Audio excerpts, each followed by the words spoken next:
আসসালামু আলাইকুম ওরহমতুল্লাহি ওয়াবারাকাতুহ। 1 মিনিট মাদ্রাসা ইউটিউব চ্যানেলে সম্মানিত দিনী ভাই বোনেরা, আমি আশা করি আল্লাহ তাআলার অশেষ রহমতে ভালো আছেন, সুস্থ আছেন। আলহামদুলিল্লাহ।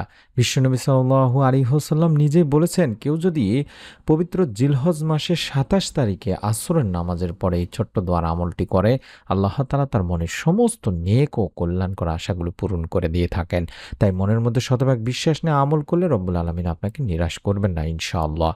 আল্লাহ তাআলা বলেন, নিশ্চয়ই মানুষকে সৃষ্টি করা হয়েছে অস্থির করে। যখন তাকে বিপদ স্পর্শ করে তখন সে হয়ে পড়ে অতি মাত্রায় উৎকণ্ঠিত। সূরা মাআরিজ আয়াত ১৯-২০। তাই আল্লাহর রহমত থেকে নিরাশ হওয়া যাবে না। সর্বাবস্থায় আল্লাহকে স্মরণ করতে হবে। আল্লাহর দয়া ও অনুগ্রহের চাদর সবসময় আমাদের আবৃত করে রাখেন। আল্লাহ তাআলা বলেন, যদি তোমাদের উপর আল্লাহর অনুগ্রহ তার দয়া না থাকতো তাহলে তোমরা ধ্বংস হয়ে যেতে। আর নিশ্চয়ই আল্লাহ অধিক তওবা গ্রহণকারী, প্রজ্ঞাময়। সূরা নূর আয়াত সংখ্যা ১০। তাই যে যার মনের নেক আশাগুলো আছে সেগুলো আল্লাহ তাআলার কাছে তুলে ধরবেন। অবশ্যই এভাবে ডেকে ডেকে আল্লাহ তাআলার কাছে দোয়া করবেন। কি নিয়মে দোয়া করলে আল্লাহ তাআলা দোয়া কবুল করবেন, কিভাবে চাইলে দোয়া কবুল করবেন, মনের নেক আশা পূরণ করবেন, সেই বিষয়টি নিয়ে আমি ভিডিওটিতে আলোচনা করব। আশা করছি ভিডিওটি জুড়েই থাকবেন। আল্লাহ তাআলা বলেন, আর তোমাদের রব বলেছেন, তোমরা আমাকে ডাকো, আমি তোমাদের জন্য তোমাদের ডাকে সাড়া দেব। নিশ্চয়ই যারা অহংকারবশত আমার ইবাদত থেকে বিমুখ থাকে তারা অচিরে লাঞ্ছিত অবস্থায় জাহান্নামে প্রবেশ করবে। সূরা গাফির ৬০ নম্বর আয়াতে বলা হয়েছে। তাই অনেকেই আছেন জীবনের ইচ্ছা পূরণের জন্য অনেক উপায় খুঁজে বেরিয়েছেন, মনের আশা পূরণ করতে অনেকের কাছে গিয়েছেন।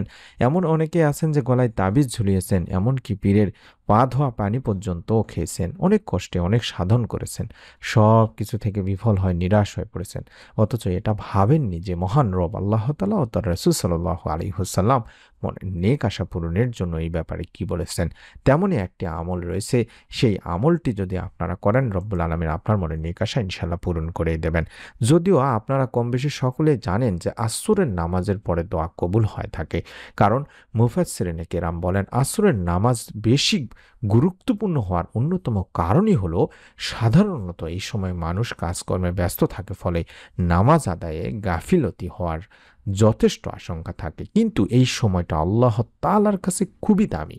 আল্লাহ তাআলা কোরআন মাজিদে কিছু জিনিসের কসম করেছেন, সেখানে আসরেরও কসম রয়েছে। আল্লাহ তাআলা বলেন, আসরের কসম। সূরা আসর ১ নম্বর আয়াতে বলা হয়েছে। উল্লেখিত এই কসম থেকে আমরা বুঝতে পারি যে রব্বুল আলামিন যে বিষয়টির উপরে কসম করেছেন সেটা কতটা গুরুত্বপূর্ণ হতে পারে দিনী ভাই বোনেরা। তাছাড়া হাদিসে এই নামাজের বহু ফজিলত বর্ণিত হয়েছে। যেমন আবু হুরায়রা রাদিয়াল্লাহু তাআলা আনহু থেকে বর্ণিত, রাসূলুল্লাহ পাক সাল্লাল্লাহু আলাইহি ওয়াসাল্লাম বলেন, ফেরেশতারা পালাবদল করে তোমাদের মধ্যে আগমন করেন, একদল দিনে একদল রাতে।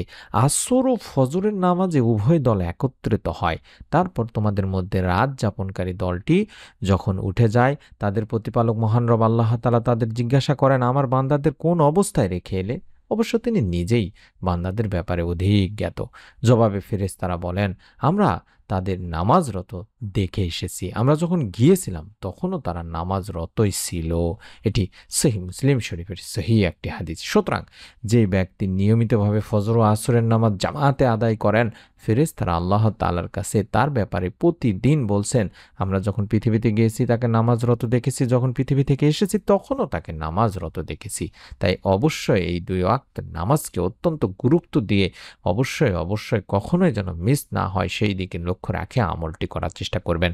এই গুরুত্বপূর্ণ আসরের নামাজের পরে প্রথম কাজই হবে আপনাকে দরুদ পড়ে নিতে হবে বেশি বেশি করে। কারণ দরুদবিহীন দোয়া আল্লাহ তাআলার কাছে পৌঁছায় না। এই বিষয়ে একটা হাদিস পাওয়া যায় যেখানে আল্লাহ রাসূল সাল্লাল্লাহু আলাইহি ওয়াসাল্লাম বলেছেন, হযরত আনাস রাদিয়াল্লাহু তাআলা আনহু হাদিসটি বর্ণনা করেছেন যে যতক্ষণ পর্যন্ত রাসূল পাক সাল্লাল্লাহু আলাইহি ওয়াসাল্লামের উপর দরুদ পড়া হবে না ততক্ষণ পর্যন্ত সেই দোয়া আল্লাহ তাআলার কাছে পৌঁছাবে না। অর্থাৎ এ দোয়া আল্লাহ তাআলার কাছে পৌঁছাবে না, এ দোয়া আসমান ও জমিনের মাঝখানে ঝোলানো থাকবে, এ দোয়া কবুলও হবে না। তাই আমরা যখনই দোয়া করব তখনই দরুদ পাঠপূর্বক দোয়া করব। আর দরুদ এতটাই ফজিলতপূর্ণ আমল যে নবী করিম সাল্লাল্লাহু আলাইহি ওয়াসাল্লামের শাফাআত পাওয়ার জন্য, কঠিন কিয়ামতের দিন সুপারিশ পাওয়ার জন্য হলেও আমাদেরকে সকাল সন্ধ্যায় বেশি বেশি করে দরুদ পড়তে হবে। যদি সম্ভব হয় দরুদ ইব্রাহিম পড়বেন, অথবা আল্লাহুম্মা সাল্লি ওয়া সাল্লিম আলা নাবিয়িনা মুহাম্মদ, আল্লাহুম্মা সাল্লি ওয়া সাল্লিম আলা নাবিয়িনা মুহাম্মদ, আল্লাহুম্মা সাল্লি ওয়া সাল্লিম আলা নাবিয়িনা মুহাম্মদ। এই ছোট্ট দরুদটিও আপনারা কম করে হলেও 11 বার আগে পড়ে নেবেন আসরের নামাজ আদায় করার পর। তারপরে মনের নেক আশা পূরণের জন্য এই ছোট্ট দোয়ার আমলটি করবেন। মনের নেক আশা পূরণের জন্য মানুষ বিভিন্ন আমল করে থাকে। মানুষের মনের একান্ত আশা পূরণে কোনো মানুষেরই প্রবল আগ্রহ কিংবা চেষ্টার কোনো কমতি থাকে না। সে কারণে নিজেদের চাওয়া পাওয়ার পরিপূর্ণতায় নানানবিধ চেষ্টা সাধনা করে থাকেন মানুষ। কোনোভাবে যখন কোনো কিছু হয় না, তখন তারা ফিরে আসে ধর্মের দিকে কিংবা ইসলামিক স্কলারদের শরণাপন্ন হয়। অথচ মনের নেক আশা পূরণে হাদিসে পাকে বিশ্বনবী সাল্লাল্লাহু আলাইহি ওয়াসাল্লাম ইসমে আজমের কার্যকরী একটি দিক নির্দেশনার কথা উল্লেখ করেছেন। ইসমে আজম হচ্ছে মহান রব আল্লাহ তাআলার এমন নাম, এই ইসমে আজমের আমলের মাধ্যমে আল্লাহ তাআলার কাছে কোনো কিছু চাওয়া হলে মহান রব আল্লাহ তাআলা তার চাওয়া পাওয়া পূরণ করেন। এই মহান নামের মাধ্যমে আল্লাহ তাআলাকে স্মরণ করলে বা ডাকলে তিনি বান্দার ডাকে সাড়া দেন। সুবহানাল্লাহ, সুবহানাল্লাহ। সেই ইসমে আজমটি আমরা আল্লাহ তাআলার কাছে তুলে ধরবো, আল্লাহ তাআলাকে ডাকবো। সে কারণে মানুষের চাওয়া পাওয়া বা মনের একান্ত আশা পূরণে কোনো কিছু চাওয়ার আগে আল্লাহ তাআলাকে ইসমে আজমের নামের মাধ্যমে ডেকে ভালোবাসা, আস্থা, ভরসা থেকে কায়মনে বাক্যে ও দীনতাহীনতার সঙ্গে যদি আল্লাহ তাআলার নাম আল্লাহ আল্লাহ জিকির করে প্রার্থনা করা হয়, তবে আল্লাহ তাআলা বান্দার চাওয়াকে ফিরিয়ে না দিয়ে তা পরিপূর্ণই করে দেন। আমরা নিয়মটি শিখিয়ে দিচ্ছি, আশা করছি ভিডিওটি থেকে আপনারা বের হয়ে যাবেন না। হযরত আব্দুল্লাহ ইবনে রুবাইদ আল আসলামী রাদিয়াল্লাহু তাআলা আনহু তার বাবা থেকে বর্ণনা করেছেন, রাসূলুল্লাহ পাক সাল্লাল্লাহু আলাইহি ওয়াসাল্লাম এক ব্যক্তিকে তার দোয়া এভাবে বলতে শোনেন। অর্থাৎ যে দোয়াটি দেখাচ্ছি এটিই হলো ইসমে আজমের দোয়া। এই দোয়াটি আপনাকেও পড়তে হবে ছোট্ট একটি নিয়ম মেনে। নিয়মটি আমি শিখিয়ে দিচ্ছি এখন ইনশাআল্লাহ। দোয়াটি আগে আপনারা মোবাইলে স্ক্রিনশট নিন, ছবি উঠায় নিন, সংগ্রহ করে নিন। আল্লাহুম্মা ইন্নী আসআলুকা বিআন্নী আশহাদু আন্নাকা আনতাল্লাহু লা ইলাহা ইল্লা আনতাল আহাদুস সামাদুল্লাযী লাম ইয়ালিদ ওয়া লাম ইউলাদ ওয়া লাম ইয়াকুল লাহু কুফুয়ান আহাদ। আশা করছি আপনারা মোবাইলে স্ক্রিনশট নিয়েছেন, ছবি উঠায় নিয়েছেন। এই দোয়াটি আপনাকে পড়তে হবে, কম করে হলেও একবার পড়বেন দরুদ পাঠপূর্বক। এই দোয়াটিতে আমরা বলছি বাইরে অর্থই হচ্ছে, হে আল্লাহ, আমি তোমার কাছে প্রার্থনা করছি আর সাক্ষ্য দিচ্ছি যে তুমি একমাত্র আল্লাহ, তুমি ছাড়া অন্য কোনো মাবুদ নেই, তুমি একক সত্তা স্বয়ংসম্পূর্ণ, যিনি কাউকে জন্ম দেননি এবং তাকেও কেউ জন্ম দেয়নি, আর তার সমকক্ষ কেউ নেই। বর্ণনাকারী বলেন, রাসূলুল্লাহ পাক সাল্লাল্লাহু আলাইহি ওয়াসাল্লাম ওই ব্যক্তির মুখে এই বাক্যগুলো শুনে তখন বললেন, সেই মহান সত্তার শপথ যার হাতে আমার জীবন, নিঃসন্দেহে লোক আল্লাহ তাআলার মহান নাম অর্থাৎ ইসমে আজমের নামের ওসিলায় তার কাছে প্রার্থনা করেছে। যে নামের ওসিলায় দোয়া করা হলে তিনি দোয়া কবুল করেন, যে নামের ওসিলায় প্রার্থনা করা হলে তিনি তার প্রার্থনা কবুল করেন, তাকে তা দান করেন। তিরমিজি শরীফের একটি হাদিস, ইবনে মাজার একটি হাদিস। আর এই হাদিসের আলোকে তাবৎ দুনিয়ার অনেক হাদিস বিশারদরা এটি বলেছেন যে এটাই হলো সেই দোয়া যেটিকে ইসমে আজম বলা হয়। এবং হাদিসের বিখ্যাত ব্যাখ্যা গ্রন্থ যেটাকে ফতুহুল বারিতে আল্লামা ইবনে হাজার আশকালানী রাহমাতুল্লাহি আলাইহি বলেছেন যে ইসমে আজমের সবচাইতে নির্ভরযোগ্য এবং বিশুদ্ধ হাদিস হিসাবে এটাকে আখ্যায়িত করা হয়। অর্থাৎ এই ইসমে আজম পড়ে আল্লাহ তাআলার কাছে মনের সমস্ত আশা আকাঙ্ক্ষা পূরণের দোয়া করলে অবশ্যই অবশ্যই আল্লাহ তাআলা বান্দার মনের সব ভালো ও কল্যাণকর আশা পূরণ করেন। সুবহানাল্লাহ।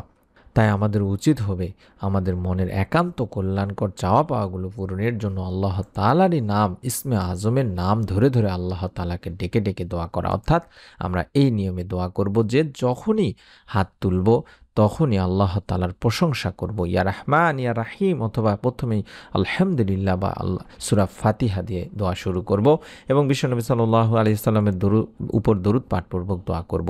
আপনি আসরের নামাজ আদায় করবেন। আর জিলহজ মাস 27 জিলহজ অত্যন্ত ফজিলতপূর্ণ একটি মাসের শেষ পর্যায়ে 27 তারিখ আসরের নামাজ আদায় করার পরে অন্তত 11 বার দরুদ শরীফ পাঠ করে নেবেন। যে কোনো দরুদ পড়বেন, তারপরে 2 হাত তুলে আল্লাহ তাআলার কাছে বলবেন যে আল্লাহ তাআলার পবিত্র যে গুণবাচক নামগুলো রয়েছে সেগুলো ধরে ধরে ডাকবেন। অর্থাৎ আল্লাহ তাআলার প্রশংসা করে নেবেন আগে, ইয়া রহমান ইয়া রাহিম, অথবা সূরা ফাতিহা পুরোটাই প্রশংসায় ভরা, এটাও পড়ে নিতে পারেন প্রথমে। তারপরে আপনার মনের যত নেক চাওয়া পাওয়াগুলো আছে সেগুলো আস্তে আস্তে তুলে ধরবেন। প্রথমেই আপনি হাত তুলেই যদি মনের নেক আশাগুলোর জন্য দোয়া করেন তাহলে আল্লাহ তাআলা এটি পছন্দ করেন না। তাই অনুরোধ করছি দোয়া করার সময় প্রথমে আল্লাহর প্রশংসা দিয়ে দোয়া শুরু করবেন, বিশ্বনবী সাল্লাল্লাহু আলাইহি ওয়াসাল্লামের উপর দরুদ পাঠ করবেন, তারপরে দোয়া শেষ করে আবারও দরুদ শরীফ পাঠ করবেন।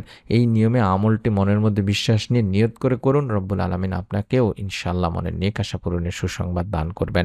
আমরা মন থেকে দোয়া করি, আপনারাও নিয়ত করে আমলটি করুন, কারণ প্রত্যেকটি কাজ নিয়তের উপরে নির্ভর করে থাকে। এরকম নতুন আমলের ভিডিওগুলো আমরা এই চ্যানেলে প্রতিদিন দিয়ে থাকি। আশা করছি নতুন আমলের ভিডিওগুলো পাওয়ার জন্য হলেও আপনারা আমাদের চ্যানেলটির একজন সম্মানিত সাবস্ক্রাইবার হয়ে যাবেন। সকলেই ভালো থাকুন, সুস্থ থাকুন। আসসালামু আলাইকুম ওয়া রাহমাতুল্লাহি ওয়া বারাকাতুহু।